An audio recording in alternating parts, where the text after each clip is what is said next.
Hello friends, आज हम पढ़ेंगे क्लास 11th का लेसन है some basic concept of chemistry में लॉ ऑफ केमिकल कॉम्बिनेशन अर्थात रासायनिक संयोग के नियम। ये नियम निम्न प्रकार के होते हैं। नंबर 1 है लॉ ऑफ कंजर्वेशन ऑफ मास अर्थात द्रव्यमान संरक्षण का नियम। इस नियम को सर्वप्रथम रशियन वैज्ञानिक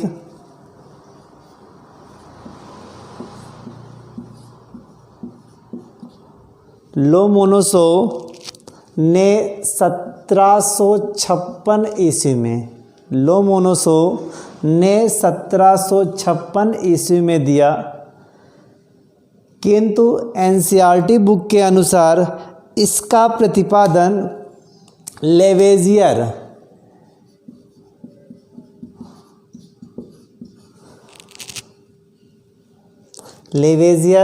ने 1789 ईस्वी में दिया।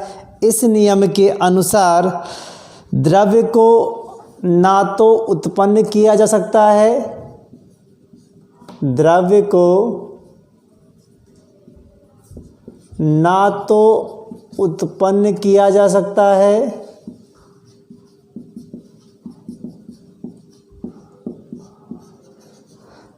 द्रव को ना तो उत्पन्न किया जा सकता है और ना ही नष्ट किया जा सकता है।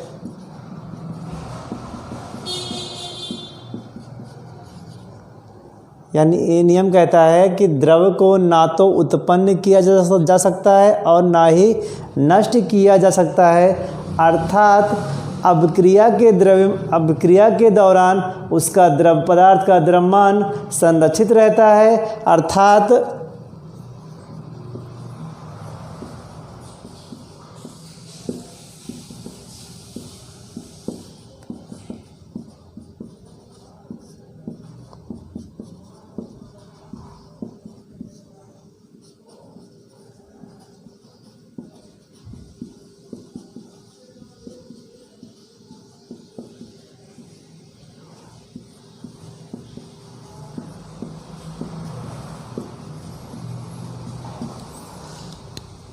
अभिक्रिया के पूर्व पदार्थ का द्रव्यमान बराबर अभिक्रिया के उपरांत पदार्थ का द्रव्यमान। इसे हम एग्जाम्पल के थ्रू समझेंगे।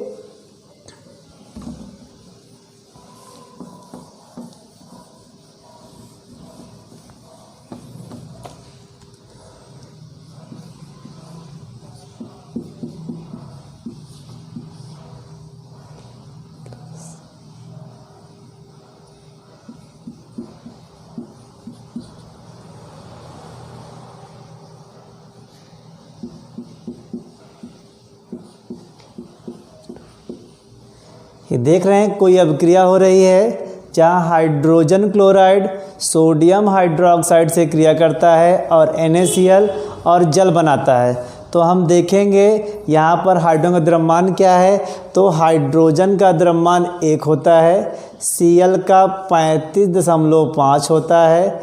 इस दोनों को ऐड करेंगे तो 36.5 होगा। अब Na का देखते हैं। Na का होता है द्रव्यमान 23 होता है ग्राम प्रति मोल, प्लस O का 16 होता है, प्लस H का 1 होता है, 16 1 17 17 3 20 और 20 40 आता है। इसे देखते हैं NaCl को देखते हैं। NaCl का देखते हैं 23, Cl का 35.5 हो जाएगा, इसको ऐड करेंगे तो 5 हो गया, 0.538 हो जाएगा, 325 हो जाएगा। इसका देखेंगे 2 हो जाएगा, प्लस 16 हो गया, O का 18 हो गया। ये अभिक्रिया के पूर्व पदार्थ हाइड्रोजन क्लोराइड और NaOH हैं। इसके अभिक्रिया के उपरांत NaCl और जल बनता है। इसका द्रव्यमान देखते हैं तो ये हो जाएगा आपका 6437 76.5 हो जाएगा। चेक कर लेते हैं 5 6 4 6 4 सही ना 6437। इधर चेक करते हैं, इसका 5 रहा, 8860 हो गया, 5x6 हो गया, 76.5 ग्राम प्रति मोल। देख सकते हैं दोनों तरफ का मोलर द्रव्यमान सेम है, और देख सकते हैं कि अभिक्रिया के पूर्व पदार्थ का द्रव्यमान इतना ही है और अभिक्रिया के पश्चात पदार्थ का द्रव्यमान भी इतना है। अब सेकंड नियम देखेंगे। हमने कहा सेकंड नियम हमारा क्या है, लॉ ऑफ कांस्टेंट प्रोपोर्शन, स्थिर अनुपात का नियम। इस नियम के अनुसार, इस नियम को G.L. प्राउस्ट ने 1797 ईस्वी में दिया। इस नियम के अनुसार एक यौगिक में निश्चित प्रकार के तत्व एक निश्चित भारानुपात में होते हैं। कह सकते हैं एक यौगिक में निश्चित प्रकार के तत्व एक निश्चित भारानुपात में होते हैं, अर्थात पदार्थ को किसी भी विधि से प्राप्त किया गया हो, किंतु उनमें जो तत्वों का अनुपात होता है वह निश्चित होता है। इसीलिए इसे लॉ ऑफ कांस्टेंट प्रोपोर्शन कहते हैं।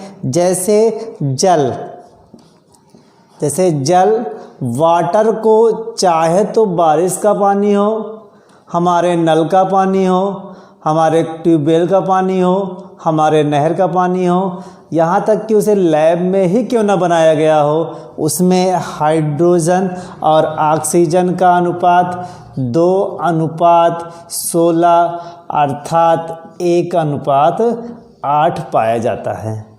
ये हमारा लॉ ऑफ कांस्टेंट प्रोपोर्शन है। थर्ड नियम हमारा है लॉ ऑफ मल्टीपल प्रोपोर्शन अर्थात गुणित अनुपात का नियम। यह नियम का प्रतिपादन जॉन डाल्टन ने 1803 ईस्वी में किया। इस नियम के अनुसार जब दो तत्व संयोग करके दो या दो से अधिक यौगिक बनाते हैं तो एक के भिन्न भिन्न भार जो दूसरे के निश्चित भार से संयोग करते हैं परस्पर लघु पूर्णांक के अनुपात में होते हैं। तो एग्जाम्पल देखते हैं। जैसे हमारा कार्बन ऑक्सीजन से क्रिया करके दो यौगिक CO और CO2 बनाता है, अर्थात कार्बन मोनोऑक्साइड और कार्बन डाइऑक्साइड बनाता है। तो यहाँ पर देख सकते हैं कि ऑक्सीजन के भिन्न भिन्न भार हैं जो कार्बन के निश्चित भार से संयोग करते हैं। तो हम इसमें देखेंगे कार्बन का जो भार है वह 12 ग्राम है और जो ऑक्सीजन का भार है वह 16 ग्राम है।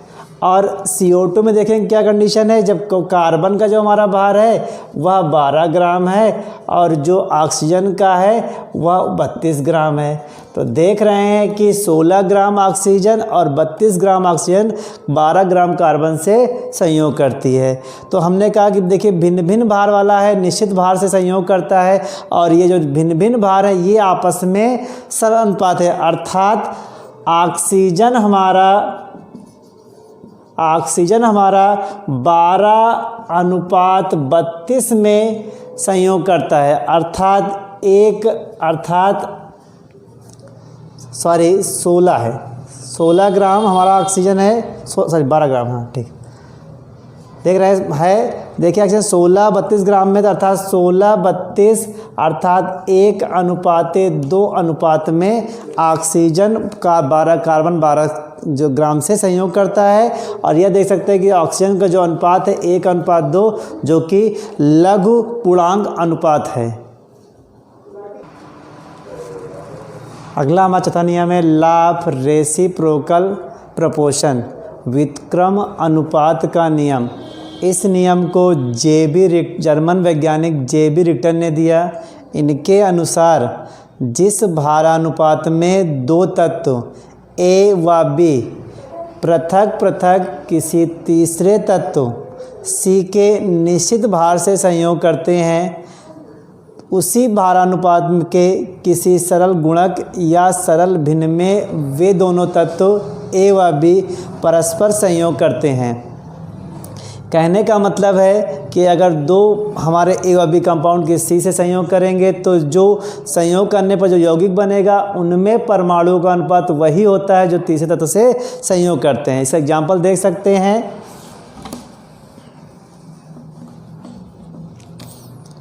इस नियम को H2O, H2S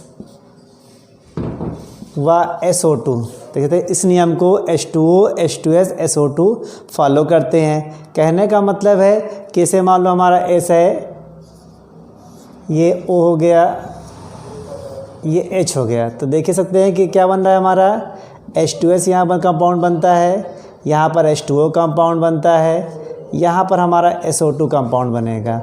मान लो O और H भिन्न भिन्न है, जो OH एटम्स हमारे S से संयोग करते हैं, देखिए SO2 H2O बनाते हैं, तो जो इनमें S और O का अनुपात होगा, इनमें जो S और H का अनुपात होगा, वही अनुपात, सरल अनुपात इनमें भी पाया जाएगा। कहने का मतलब है अगर इसका द्रव्यमान यहाँ देखेंगे तो इसका द्रव्यमान कितना होता है, 32 होता है। यहाँ अनुपात क्या होता है, इसका O का अनुपात भाई 32 होगा, अर्थात 32 में पाया जाएगा। यहाँ देखते हैं S 32 है, H का अनुपात 1 हमारा है, तो यहाँ भी देखते हैं 2 अनुपात 32 होगा, अर्थात 1 अनुपात 16 पाया जाएगा। इसी पर यहाँ देखिए अगर हम H2 देख रहे हैं तो 2 अनुपात 16 है, अर्थात H का अनुपात 1 अनुपात 8 होगा। तो अनुपात देखते हैं कि सब उसी अनुपात, सरल अनुपात में पाए जाते हैं। अगला नियम हमारा है लॉ ऑफ गैलुसैक का नियम। इस नियम को गैलुसैक ने 1808 ईस्वी में प्रस्तुत किया। इस नियम के अनुसार जब गैसें परस्पर रासायनिक अभिक्रिया करती हैं तो समान ताप और दाब पर, ये कंडीशन में याद रखनी है, समान ताप और दाब पर उनके अभिकारी आयतनों में तथा अभिक्रिया में बने गैसीय पदार्थों के आयतन में सरल पूर्णांक अनुपात होता है। तो कहने का मतलब है यदि अभिक्रिया में हमारे अभिकारक गैसीय माध्यम में है तो उनमें सरल अनुपात होगा, और अगर उत्पाद भी गैस है तो उनमें भी सरल अनुपात होता है। तो एग्जाम्पल देख सकते हैं, जैसे H2 गैस माध्यम में है प्लस I2 गैस माध्यम में है, और हमारा क्या होता है अगर हमारा जो है HI भी गैस बन रहा है, तो देख सकते हैं कि इनमें अनुपात क्या देखिए, इनका 1 वॉल्यूम, इसमें भी 1 वॉल्यूम, इसमें भी 2 वॉल्यूम। तो जो इनमें आयतनों में अनुपात होगा वह अनुपात 1:1:2 होगा। तो देख सकते हैं कि इन गैसों के ये अभिकारक पदार्थ हमारे हैं, इनमें अनुपात क्या है, 1:1, तो सरल अनुपात है। और हमारा उत्पाद भी अभिक्रिया बन रहा है तो उसका भी दो वॉल्यूम उसका है, तो इसका भी अनुपात देखिए क्या है, 1:1:2, जो कि सरल अनुपात में होते हैं। अगला नियम हमारा है 6वां लॉ ऑफ अवगाद्रो, अर्थात अवगाद्रो का नियम। इस नियम को अवगाद्रो ने 1812 ईस्वी में प्रस्तुत किया। इस नियम के अनुसार समान ताप और दाब पर गैसों के समान आयतनों में अणुओं की संख्या समान होती है, अर्थात कंडीशन हमारी है समान ताप और दाब पर। NTP देख सकते हैं कि हमारा जो कंडीशन है समान ताप और दाब, इस पर कोई भी गैस का आयतन होगा वो हमेशा समान होता है, और कह सकते हैं कि ये होता है V proportional to N। V मतलब आयतन, N मतलब अणुओं की संख्या, समानुपाती होती है। कहने का मतलब है किसी भी गैस का आयतन अगर हम मान लें कि NTP पर सभी गैसों का आयतन होता है 22.4 लीटर, यह आयतन फिक्स होता है। और इस आयतन पे किसी भी गैस के अगर हम अणु देखेंगे तो वो होता है 6.022 × 10⁻23। इतने अणु किसी भी गैस के मॉलिक्यूल होंगे, इतने मॉलिक्यूल इस आयतन में निहित होते हैं, पाए जाते हैं। और यह नियम गैलुसैक के नियम की व्याख्या करता है। गैलुसैक के नियम की व्याख्या करता है इस प्रकार हम लॉ ऑफ केमिकल कॉम्बिनेशन में law of conservation of mass, law of constant proportion, law of reciprocal proportion, Gay-Lussac का नियम, लॉ ऑफ अवगाद्रो नियम पढ़ते हैं। किंतु NCERT बुक में लॉ ऑफ रेसिप्रोकल पोर्शन नहीं दे रखा है, इसलिए जो मिला इसे आगे पढ़ाया गया। और इस प्रकार से हम सारे नियम अध्ययन कर लेते हैं। इसी में हम अगला पढ़ेंगे, इसके आगे टॉपिक पढ़ेंगे Dalton's atomic theory. Thank you. अब इस लेसन में आगे देखेंगे हम डाल्टन एटॉमिक थ्योरी। डाल्टन का परमाणु सिद्धांत। डाल्टन ने 1808 ईस्वी में अपने प्रयोगों और प्रेक्षणों के आधार पर एक परिकल्पना प्रस्तुत की, परमाणु की परिकल्पना प्रस्तुत की, जिसे अनेक प्रयोगों और प्रेक्षणों के आधार पर डाल्टन के परिकल्पना को सिद्धांत की मान्यता दी गई, जिसे डाल्टन का परमाणु सिद्धांत कहा गया। इस सिद्धांत के अनुसार द्रव्य अति सूक्ष्म अविभाज्य कणों से मिलकर बना होता है, जिसे एटम्स या एटमॉस कहते हैं। सेकंड नियम इसका है, किसी दिए हुए तत्व के सभी परमाणुओं के एक समान द्रव्यमान, अर्थात अगर हाइड्रोजन है तो उसके सारे परमाणु के द्रव्यमान सेम होंगे, द्रव्यमान सहित एक समान गुणधर्म होते हैं। विभिन्न तत्वों के परमाणु द्रव्यमान में भिन्न भिन्न होते हैं। तो इस नियम को थोड़ा और जानने पर करेंगे कि अगर हमारा मान लो हाइड्रोजन के 3 परमाणु होते हैं, अगर हम देखते हैं तो 1H1, 1H2, 1H3, यहाँ देख रहे हैं सारे द्रव्यमान हैं, तो इनके जो परमाणु द्रव्यमान होगा वो सेम होगा, किंतु इसके जो गुणधर्म है वो भी सेम होंगे। किंतु अगर भिन्न भिन्न परमाणु हैं, जैसे हमारा H2 हो गया तो इसमें H और O ये भिन्न भिन्न हमारे परमाणु होंगे, H और O, इनके द्रव्यमान भी भिन्न भिन्न होंगे, इनके गुणधर्म भी भिन्न भिन्न होंगे। हमारा नेक्स्ट नियम है कि रासायनिक अभिक्रियाओं में परमाणु पुनर्व्यवस्थित होते हैं, उनका रीअरेंजमेंट होता है। रासायनिक अभिक्रियाओं में ना तो उन्हें बनाया जा सकता है और ना ही उन्हें नष्ट किया जाता है, अर्थात परमाणु को नष्ट नहीं या बनाए, ये अपने आप उत्पन्न हुए, यह इसकी मान्यता दी गई।